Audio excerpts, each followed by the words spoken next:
Hi everyone, Dr. McDown back again. We're ready to do this third part of our video series on running records. In this video, we're going to talk about queuing systems, what they are, what that means, and then we will take the data that we collected in the second video where we scored Isaiah's running record with the story Pat and the Kitten, and we will look at how to score the queuing system. So do the more detailed scoring. In the second video, we looked at just the markings themselves and talked about that. But in this video, we'll review those markings and then go a little deeper. So hang with me. It's a little bit hard to understand sometimes about the queuing systems, but we will make it through. So here we are. We're going to talk about analyzing running records, identifying the queuing systems that students use or sometimes don't use when they're trying to attempt words they don't know when reading text. So that's what this video is going to do.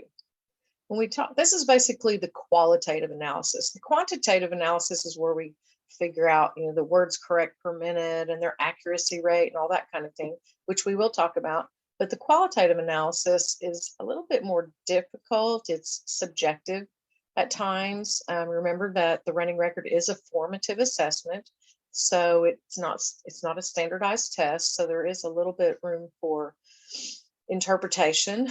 The main thing is to be consistent and to think through ones that you're not sure about. We'll talk about some of the tricky ones. So one of the things in the qualitative analysis is identifying the queuing systems that the student uses or neglects. And we're also going to determine if the student self-corrects or if they're monitoring their own reading for comprehension. We're going to determine what reading strategies that we should teach the student based on the data that we collect and analyze. So if you'll remember in our video part 2, we scored Isaiah, a little first grader, on a passage called Pat and the Kitten. And this is what the scoring itself looked like. We didn't do the analysis yet. This is just the scoring of the running record itself. You'll recall that these numbers that I added in here were just so I could keep a running word count. A lot of times the passage will have that for you. This one didn't, so I just wrote it in myself for convenience. I also, if you'll recall, I circled some of the words that he got them correct, but he really struggled with them. It took him some time to decode them. And one of the things about that check mark on the running record is if you don't have any other notes about it, it might give the impression that he knew all those words quickly and with automaticity and just check, check, check, check, check. But that really wasn't the case. So these words that he really had to stop and spend some time decoding, I marked those. That's a behavior that we want to make note of. Remember, one of the big things about a running record is that it is helping us to identify reading behaviors. And so I want to make notes all over this thing of things that I notice about the child. You'll also remember that I encouraged you to time the assessment so that you can calculate their words correct per minute score. We'll talk about that. So here's where I marked him at the 1 minute mark. And there were a couple of other words, if you'll remember, hurt and meow, that I didn't circle them, I underlined them because he didn't seem to have any skills for trying to decode those two words. And I think that's partially because the spelling features in those two words are a little bit more complex. The R controlled, they're not usually learning real early in first grade, so he may not really have any way to make sense of the UR together.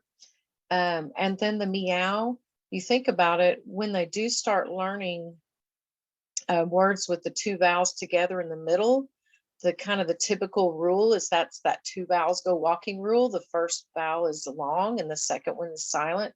And so even if he knew that rule, this doesn't follow that. This is a rule breaker, right? It's one of those outliers. And so he probably couldn't figure out that had two syllables, and that, it was just not a typical word with the two vowels together.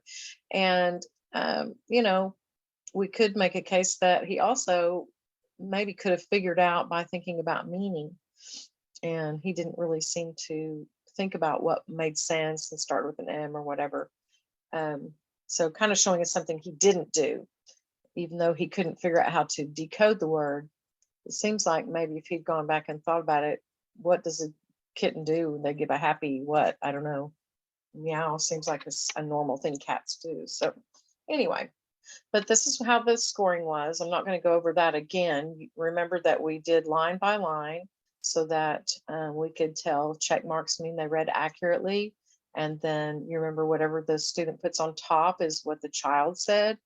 And whatever they put on what we put on bottom is what they should have said, what the text says. And then out here's where we count the number of errors. And so he only had 4 errors in this text. He had ears instead of eyes. And if you'll remember, he looked down at the picture and noticed that, looked at the cat. Of course, it was a black and white picture of what looked to be a black cat. So I don't know if black cats have yellow ears or not. But that was his attempt. They do look similar. And then he had this miscue where he said the L sound, and then he said eggs. We're not sure if he said legs or eggs, but it probably makes more sense that he was saying legs. But either way, it was only one leg, and so that's still a substitution, and it counts as an error. You'll notice a couple of times that he really struggled with hurt and meow. I put the LP to show the long pause there, where she had that really long wait time. And then eventually he did not say the word, so that's an omission. And then the teacher told him the word, so that's what the TT is, teacher told. And then on this row, he had 2 miscues, but he self-corrected both of them. And so we put them over here in the self-correction row. And so that's all of the errors that he had in self-corrections. But there's a lot more that we can look at besides the errors and the self-corrections. So let's look at a little more detail. This is what the whole scored running record looks like with all my scribbly notes and things that we've added in. You'll notice I made a note out here to the side that the circled words were ones that he did not have automaticity of, that he had to struggle with, but that he did seem to have some kind of phonics skills that he employed to help him to decode those words. And so that was good. I also made a note about what my LP, long pause, means, and the 2 specific words that he really struggled with and then was not able to decode. So that's perfectly fine to do on a running record. The more information you give, the better it is for the person who will be reading it next. If this goes in their file, or if you have to share this later with a parent, you can remember what all happened. So the more you document, the more you make notes and observations, the more information that you have to make instructional decisions. And that's why we do a running record, right? Remember, we talked about benchmark testing is great for saying, well, this kid's not meeting the targets that we want them to, but it really doesn't tell you what they are doing. It just tells you what they're not doing. And you don't really know why. It doesn't give you all this extra information. So a running record, even though it's an informal assessment, is very powerful. It's a great tool for a classroom teacher to use to make instructional decisions and to do progress monitoring during your guided reading groups or however you do it. So first of all, one of the things that we do is, I marked the 1 minute mark. One of the things that we can do is mark the words correct per minute score. And this, first of all, the way you do that is at the end of this line, there were 38 words. So he got to the 1 minute mark here. So 38, 37, 36, 35. So we're at the 35th word. And at that point, up to the point of this 1 minute mark, he had not made any errors, no scorable errors. See, there's a repetition, but that's not an error. So he has not made any scoreable errors up until that point. So he gets to count all 35 of those words. If he had had any scoreable errors, we would subtract that off of the 35. If he had 1 or 2 errors, then we'd subtract them off and then have 33 words correct per minute. But he didn't, so he gets 35 words correct per minute. There's a form called an oral reading fluency form. I think I'm going to pull that up right quick so I can show you how I got this calculation where he is basically in the 25th percentile. So let me pause for just a minute and I will pull that up and put it side by side for just a minute for you to look at. Okay, so this is called an oral reading fluency norms chart. If you're in my class, you have this in your course packet that you can refer to, but some of you that are watching may not have that. So let me kind of talk you through it. Basically, the way this works is based on standardized testing that has happened for over a long period of time. They have come up with what are the norms for students in these, first, second, third, fourth, fifth, sixth grade, and given them a percentile ranking based on the words correct per minute score. So first graders in the fall, there's not even one because most first graders coming in at the beginning of the school year, I say most, a lot of them are non-readers or very, very minimal readers. So there's not any norms. This child, I believe, was assessed in the spring. So when we look at his words correct per minute score, it's just barely above. Right here's a 34, and you can see when you come across, that's in the 25th percentile. That means if they did this assessment, if they looked at the words correct per minute for the test group, hundreds and hundreds of kids, and came up with these percentile scores.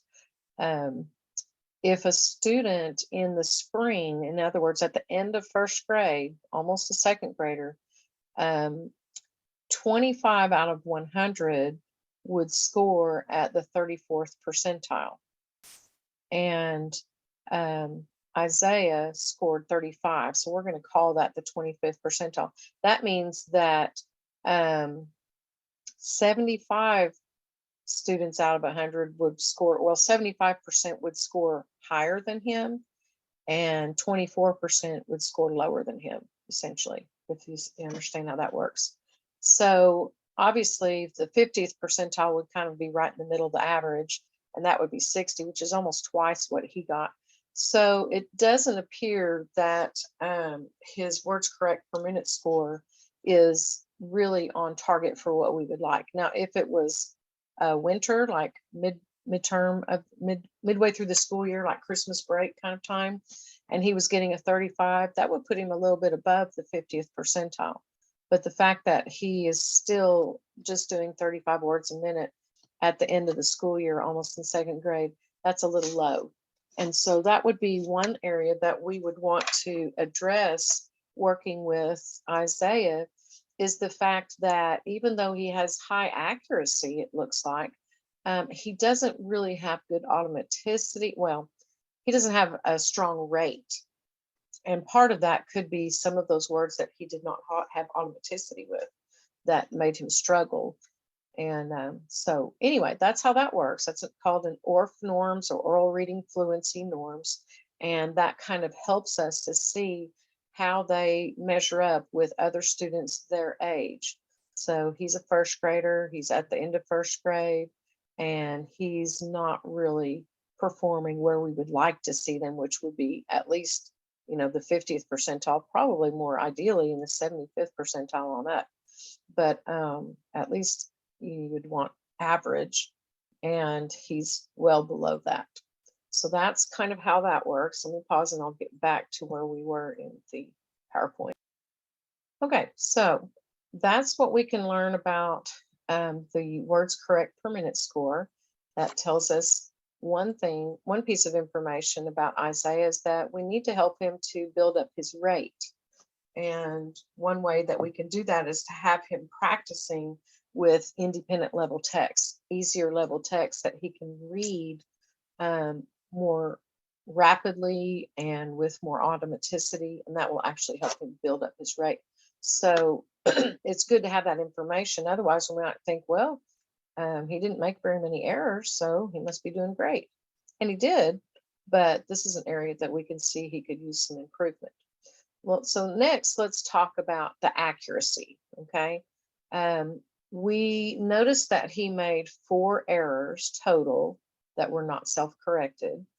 And so we can calculate the accuracy of his reading by taking, just like you would when you're calculating your own scores on tests or whatever. There were 80 words possible. We have to subtract out the number of words that he made errors on. So 80 minus the 4 errors leaves 76. Then we take the number he got correct divided by the number possible, right? 76 divided by the total of 80 words. And that gives us 90.95. And you calculate it by multiplying times 100 and move the decimal over, all that stuff. But basically, 76 divided by 80, it's going to give you 95% accuracy. Okay. Now let's see why that's important and how that works. If you're wondering about that calculation, let me show you. This is what we just did. You basically have to subtract out all the errors from the total word count. Remember, we had 80 words. We took out the 4 errors, and that left us 76. Then we take that 76 and we divide it by the total possible words he could have gotten. So he got 76. We divided that by the 80 he could have gotten.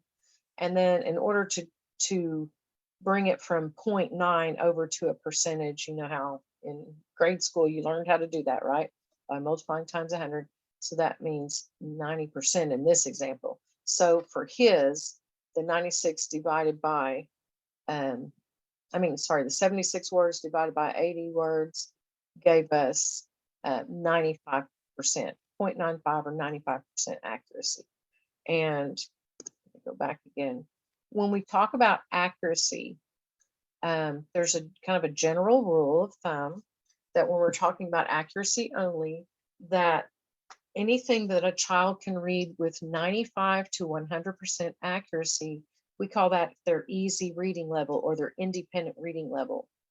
And if they score in accuracy between 90 and 94%, that's what we call their instructional reading level. It's not too hard, but it's not too easy. And anything that's below 90% accuracy is considered frustration level. And that's based on accuracy only. So if that being the case, we look at Isaiah and he scored a 95, which is right on the borderline between instructional and independent or easy level, but it is in the easy level or independent level text. So based on just the accuracy of his reading, we would put that at independent level text. That first grade passage that he read would be at independent level. I'm going to go back for just a minute. Sorry. Okay, so that is another thing that we can learn from analyzing this data is we can say that based on just accuracy, it's borderline, it's right on the cusp between independent and instructional, but technically it is independent level text. But another thing that I can calculate is what we call the self-correction rate. And we do this by taking the errors that they made plus the self-corrections they made, that gives us 6, and then divide it by the self-corrections, and that gives me a 3. That means 1 out of every 3 errors he self-corrected, which is pretty good, basically like 33% self-correction rate, if you will. That just means for every error he makes, I'm sorry, that he self-corrects 1 out of about every 3 errors that he makes, 1-in-3 ratio. So that's kind of helpful. You can calculate that. Yeah, here it is. Corrects 1 out of every 3 errors on average. That's not always the case, but it's just averaging it out based on this data. So he is self-correcting. That's one thing to make note. When I'm thinking about Does he ever stop and realize he's made an error? Yes, he does. Does he do it every time? No, but he is able to kind of self-monitor his reading and realize sometimes that it doesn't make sense, or it doesn't sound right, or it doesn't look right. For whatever reason, he's stopping and self-correcting. So that's a good thing that I see that he's doing that some. We can take that and we can build on that. The other calculation that sometimes they'll have you make on a running record is what's called an error rate. And we do this one by taking the total word count and dividing it by the number of errors they made. And so here he had total of 80 words divided by the 4 errors he made, and that gave us a 20. And that means that he reads about 20 words correctly for every error that he makes. It's like a 1 to 20 ratio.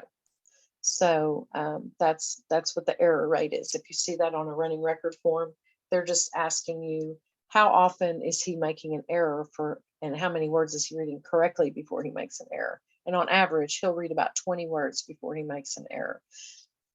One thing I want to bring out and help you notice here that we don't always think about if we're doing a benchmark test or whatever, this won't come up.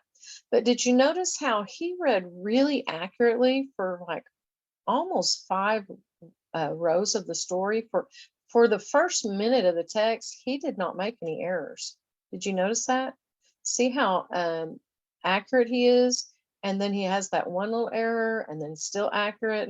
And then he just, as he progresses, he starts making more errors. This might be an indication that he doesn't have a lot of reading stamina. And this is something that is important, that we help students to build up their reading stamina where they can read for longer periods of time and that kind of thing. And it could be that he was getting fatigued because he's not used to reading long passages. This is something that happens when we do these little quick assessments that are only 1-minute tests. We have kids practicing a lot of times in schools, just practicing those little 1-minute time tests, and that's all they ever do. And if we ask them to read for a longer period of time, all of a sudden they start making mistakes because they just don't have that stamina to stay with it. So sometimes you'll notice kids that they make their errors early on, and as they get farther into the story, they'll have less errors. And that could be a lot of times because they get kind of accustomed to the text structure. They get accustomed to what's going on in the story. They get used to the language and the vocabulary, and it makes it easier for them to anticipate and maybe even attempt words they don't know because they're kind of into the story. So it's interesting to see that he's better up front, but as time wore on, he became less accurate. So those are things that, as you're looking at a running record, that you want to notice also. Okay, what else? The big one is the queuing systems. We haven't done that yet. Saved it for last, saved the best for last. We want to analyze, and the way this works is you'll notice that there's this column here that says number of E, that means number of errors. And then I totaled it here, 4 total. We did it line by line by line. For every line there was errors, we counted them. And then number of self-corrections. So for every line that had self-corrections, I totaled it 2. So then this third column, it's the queuing systems of E. That means the queuing systems that cause the errors. And this is queuing systems of SC, the queuing systems for the self-corrections. You want to separately analyze these. Sometimes you'll notice that there's certain queuing systems they use more than others, and sometimes more to self-correct and things like that. Before we analyze this and talk about this, I want to go through and talk about queuing systems and show you a little bit about them in case you're not familiar with them.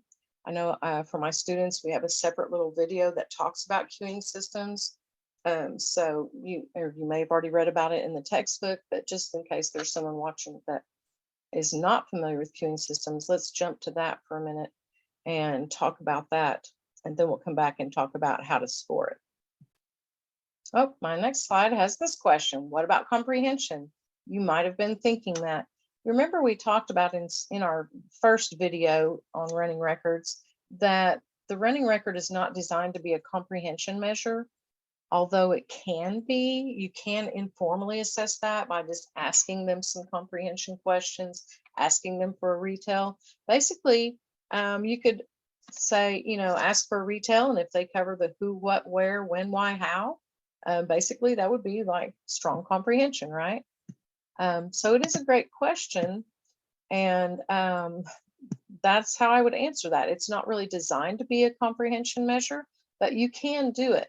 You could just informally ask them some comprehension questions, or you could more formally calculate it by asking for retell. If they cover the who, what, when, where, why, and how, that would be like a 6 out of 6. That'd be like an 100%, right? If they got less than that, you could do a calculation and you could kind of determine if they are comprehending or not. So that is all I'm going to say really about comprehension, because running record is not designed to be that. I remember I told you in that first video that what we call running records at the schools a lot is really more of an informal reading inventory because it has that comprehension piece. So it's possible that your benchmarks do have some kind of retell. I know the Dibbles that they use a lot, it has what they consider comprehension measure. I'm not that excited about it, but we don't have time to talk about that today, so we'll move on. Anyway, that is a good question. So, okay, so now that we've completed the running record, we've assessed a live child, we've thought about the scoring, we've talked about a comprehension, let's look at the queuing systems. This is the one everybody gets nervous about because it's a little tricky. But basically, there are 4 queuing systems, only 3 that we can assess with a running record. The 3 that we can assess are these first 3, the phonological, or what's technically called the graphophonic queuing system. This is basically, can they use phonics to figure out words they don't know? The syntactic queuing system, basically, can they use their knowledge of grammar and sentence structure, where nouns and verbs go, and that kind of thing. Using things like past tense, present tense, all that kind of stuff to make it grammatically correct. So do they use syntax or syntactic queuing system? And then semantics, making sense of maybe they see a word they don't know and they're trying to figure it out. What would make sense there? So do they use semantics? The pragmatic queuing system is more about cultural or social aspects, and it's not something that we really score with the running record, but we will talk about all 4 of these. So, because basically our goal is that students are using all 4 of these queuing systems as they read. So the first one, its official name is the graphophonic queuing system. Sometimes it's called the phonological queuing system. Sometimes people call it the visual queuing system.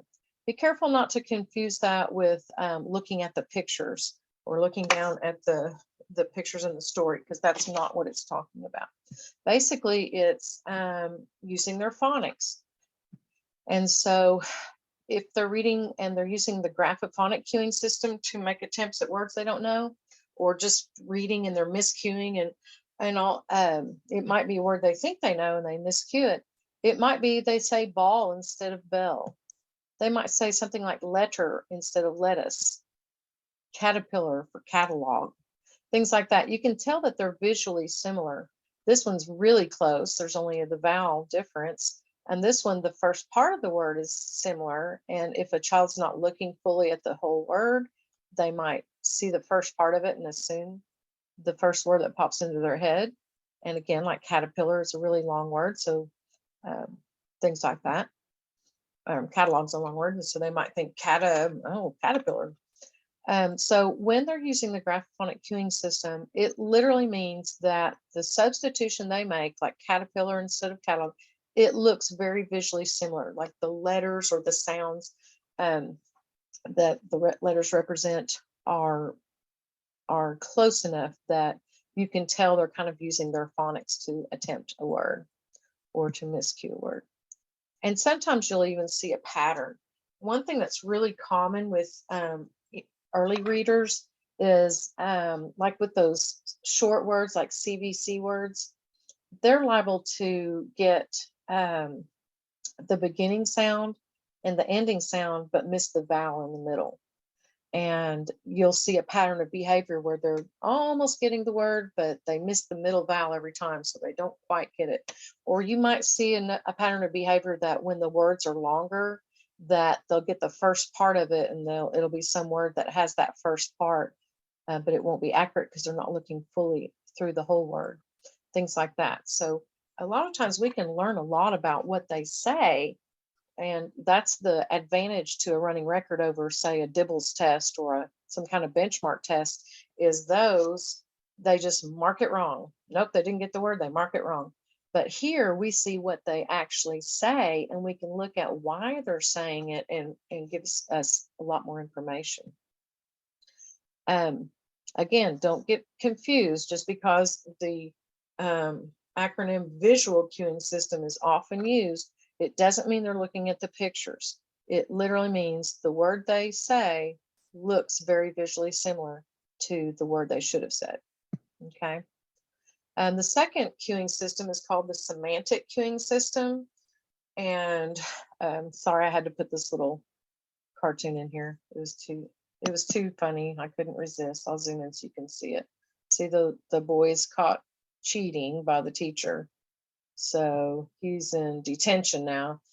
And he told the teacher, "I'm not cheating, I'm consulting." And still got detention, power in language, but futility in semantics. So semantics is all about meaning. Vocabulary is a big deal in the semantic cueing system, their word knowledge. So the way you might see this play out in a running record is they might say dog instead of puppy, or yell instead of scream, or something like that. And you're like, how did they get that word? It doesn't look anything like it. That's an indicator they're not looking very closely at the word, but they're reading for meaning, and they're reading for what makes sense. And these words kind of mean the same thing. And so that's an indicator that they're using meaning as they're reading. And so that's where that semantic cueing system comes in. It's basically showing you that they're using meaning maybe of the overall story, or maybe just the sentence itself, something that they think would make sense there. And sometimes that the word that's they substituted is incorrect, doesn't look like it at all. It might make sense. So it doesn't disrupt the meaning. And so we can really get a sense of what the child is doing in the story as they're reading. The third one is probably the most difficult for everyone, it seems like, and that's the syntactic cueing system. And syntax is all about the grammar, right? It's the little video of, or the little picture here of, is that Tweety Bird? And the teacher is helping him diagram his sentence. I just had to have that in there. It says, no, see, putty tat is the direct object and taw is the verb. Yeah, okay. Anyway, so it's all about syntax is just the grammar. Maybe that visual will help you to remember that. So if they're using syntax, even if the word that they say doesn't look anything like it, even if it doesn't even make any sense, it still might fit grammatically. Sometimes it will fit grammatically and make sense. So maybe they're using more than one cueing system. So let's look at some examples. Here's our sentence. The frog went hopping along the path. So in this scenario, the child substitutes along instead of down. So they read, the frog went hopping down the path. And that makes sense, right? And it fits grammatically, because they're both prepositions. They're that both have similar meaning. So this is an example where they've used semantics and they've used syntax. So if I were scoring this, I would give them credit for both of those cueing systems. So it's not always going to be just one or the other. But sometimes there will be no syntax used. So an example would be the frog went hops along the path. Well, grammatically, that doesn't sound right. I mean, that's kind of the question you can ask yourself. Does it sound right? when you're talking about the syntactic cueing system, that's the question we ask. Does it sound right? And if it doesn't, then we can tell that they're not using syntax in that, case. Here's an example. They substituted road for path.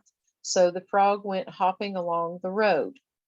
It fits grammatically because they're both nouns. So substituting a noun for another noun works grammatically, and it also makes sense because road and path mean the same thing. So you have evidence that they've used both cueing systems. Okay, hopefully that makes sense. Let's say the student reads and doesn't self-correct and says the frog water hopping along the path. Doesn't fit grammatically. They needed a verb, they put in a noun. It doesn't make any sense. It's real clear that they didn't use syntax, they didn't use semantics. Sometimes it's not uncommon for them to maybe do that and then self-correct, and you can tell that maybe they use syntax to help them self-correct because it didn't sound right to them. So they went back and they fixed it.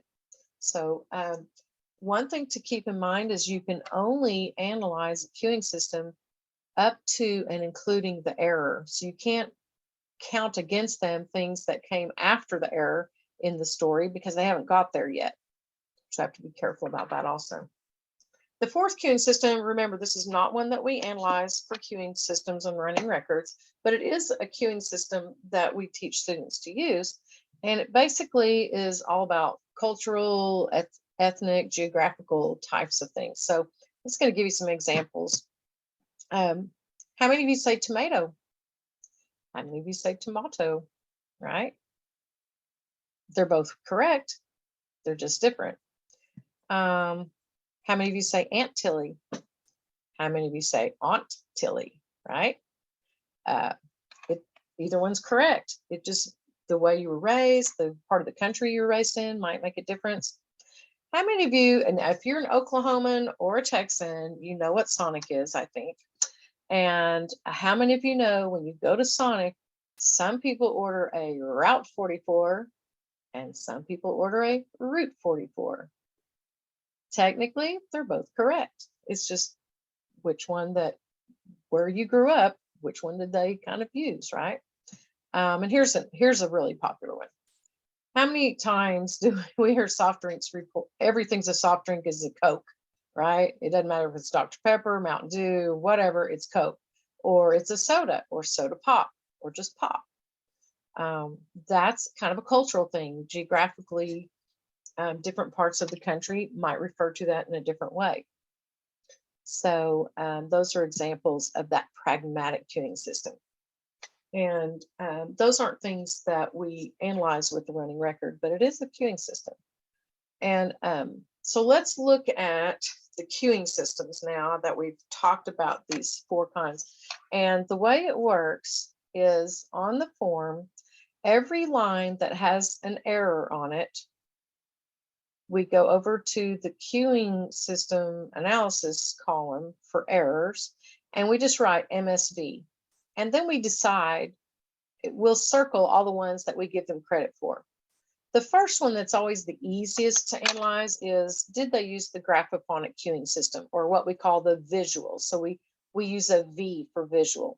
The M is for semantic or meaning, M for meaning, semantic, they all have an M in them.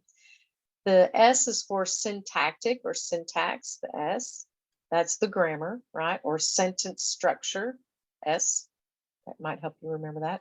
And then the V is for the visual or graphophonic cueing system. So we're going to decide on each of these errors, which of the three cueing systems, and it might be more than one, to give them credit for. The first one, the obvious one, is I always look for the graphophonic. Do ears and eyes look very visually similar? Yeah, they really do. They both start with an E, they both have an S at the end, and they're short four-letter words. And so you could easily say, if you were not looking carefully at that word, you could see that it's visually similar. So I would circle the V. And then we have to think about, does it make sense? Even though in this case, ears and eyes are totally different things, Does the word he substituted make sense? And is it possible for a cat to have big yellow ears? Absolutely. Lots of cats have big yellow ears. So I think it's within reason to say that he used meaning. Okay, so we'll give him the M for meaning or semantics. And then lastly, we need to think about the syntactic cueing system. Does it fit structurally? He said it had big yellow ears and said eyes. Both of those are nouns and they fit structurally. If you read that sentence either way, it sounds right as far as grammar. And so I gave him all three of those in that instance.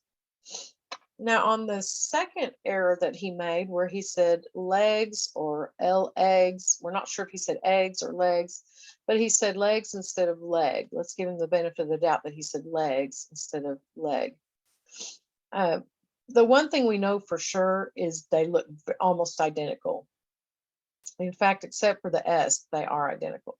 So we definitely give him the V for the visual, right? If we read it for meaning, when we scored this, we were thinking, well, he didn't put the L and the eggs together and say the word legs. So him saying eggs, it's not real clear. There's no evidence that it makes sense, right? When we use meaning, we have to think about, does it make sense what they substituted? And if he had said eggs, legs, then I would have given him the M for meaning, the semantic. But since he didn't put that together and it's not clear and it sounded like he said eggs and he didn't even stop to, clarify that, I didn't feel like there was evidence to give him the M for meaning. Now, syntax, when we read the sentence the way he read it, where are we? It says, she saw that her legs was hurt. She saw that her eggs. I guess technically you could give them syntax there because it's not grammatically incorrect until you get after that. When you say she saw that her leg was hurt, if we say she saw that her legs was hurt, technically, I guess I should have probably given them syntax there, and I didn't. So that's my bad. Sorry about that. Okay, I think I would give them S for syntax. Let's see. The next row, I put MSV here because I'm going to analyze it. But remember what we said about omissions? We can't score those for queuing systems, so I just draw a line through it. The reason I want you to write the MSV and then draw the line through it is to show that you didn't just omit it or overlook it or forget it, that you are recognizing that we can't analyze it for any of these queuing systems. There's no evidence. That's why. There's nothing, there's no evidence to tell us this is why they said that they left this word out. And so same thing down here on meow. We write the MSV, we draw a line through it because there's no way to know why they skipped that word, right? I mean, we know it's because they couldn't figure it out, but there's no correlation there. Okay, now we go back to these two self-corrections and we come over here to the column on self-corrections. And you notice I wrote MSV twice. That's because there's two self-corrections and I have to analyze each one of them separately. So for the first one, you can, one thing that I prefer to do is to analyze the error in this column and then analyze the miscue in the other column. But it tends to confuse students and people that are new to running records. And so I'm trying to keep it kind of simple. But if I were doing this, the first thing I would notice is that head and hand look very visually similar. So I would definitely have given them the V over here on the miscue or the error that they made because they look so much alike. Also, he read, she put her head. That grammatically makes sense and semantically makes sense. On the error, I would have given him all three, the MS and the V. Okay. But as far as the self-correction, the only evidence that we have really is that he use the visual cueing system. He read, she put her head, and then he said hand. He just corrected.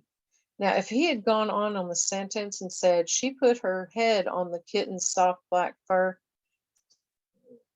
I don't even know if that would have made a difference. There's just no indication that there was anything else that caused him to make that correction besides the word that he said looked very similar. And then so he realized, oh, that's not it. And he corrected, because it would make sense to say that she put her head on the, well, let me stop. If we had looked at the full sentence, she put her head on the kitten's soft black fur.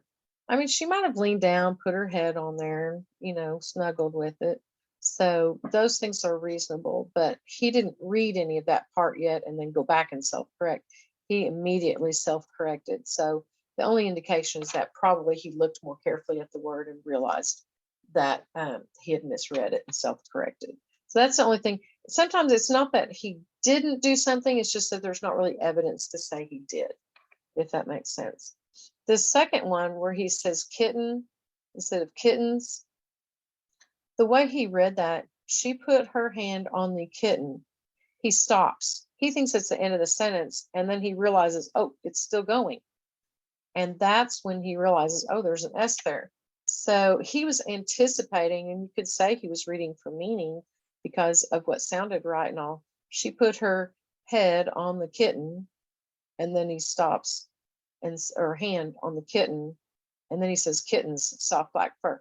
So obviously it appears that he's visually recognizing his mistake, and then he fixed the grammatical error as he changed it from kitten to kittens. So I gave him the semantics and the meaning. Again, it's really tricky. It's hard to know for sure. I try to err on the side of caution and only give it when there's real exact evidence. Sometimes it's hard to tell. But I will say this, what is his most strong cueing system that he uses consistently? It's the visual. That's the one he consistently uses. He thinks about what that word looks like, or he's making attempts that are very visually similar. So again, cueing systems are kind of tricky. They're subjective. Some of you might not agree with how I score them, and that's okay. I will say that sometimes I've seen instances where like the very first word of the sentence and there's a miscue, or the very first word of a story and there's a miscue, and they're giving them credit for semantics or syntax or something like that. And there's just no evidence of that. It's not that they're not using it. It's just there's no evidence when it's the very first word in the sentence that syntax or semantics has anything to do with it. You could make a case for the visual if the word looks similar, but you can't make a case for anything else. So try not to just, give them credit where you really can't provide evidence of it, because you don't help anything. The only reason that the cueing systems are helpful is to know how to help them with instruction. So just remember that you count the errors on each line, then you count the self-corrections on each line, and then you analyze the errors only in this column, and you analyze the self-corrections only in this column. So that's what those 4 columns are for. And let's just real briefly, you might be thinking, I don't understand the cueing systems. Why is it such a big deal? I like to equate it to driving a car. If you think about it, when you first learn to drive a car, you have to think about everything, right? You're looking left, right, left. You're looking in all the mirrors. You're thinking about when to use my blinker and when, what do all the signs mean? And what do I have to do? Who has the right of way? All that kind of stuff. And there's a lot to think about, and you're really, really struggling to make sure that you're doing all those things you need to do. But then it kind of becomes automatic. After you drive for a while, you don't even think about that stuff anymore. You just do it. You look in the mirrors, you turn your blinker on. You don't even think about you turning your blinker on. You know what the lights mean. You know what the signs mean. You know where to go and who has the right of way and whose turn it is. And you don't have to think about it, right? And that's kind of how the queuing systems are.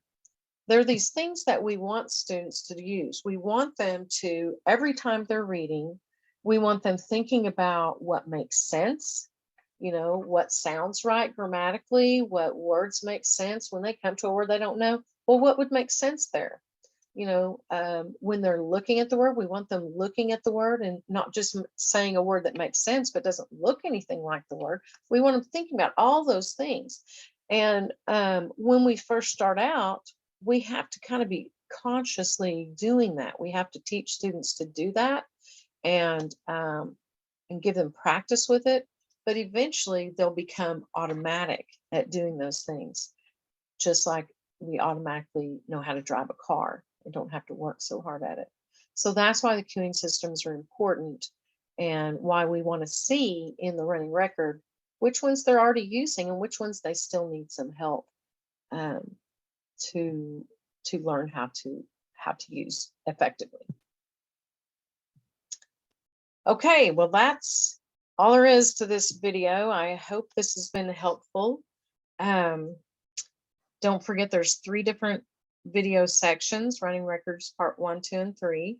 So if you were looking at this one and going, I'm confused, maybe it's because you didn't see part 2 where we actually watched a child read and scored the running record. So check out all 3 parts and it'll make much more sense if you watch them in that order. So hope that has been helpful and I wish you the very best. Don't forget, the more you practice, the better you'll get at it. Okay. Thanks for watching.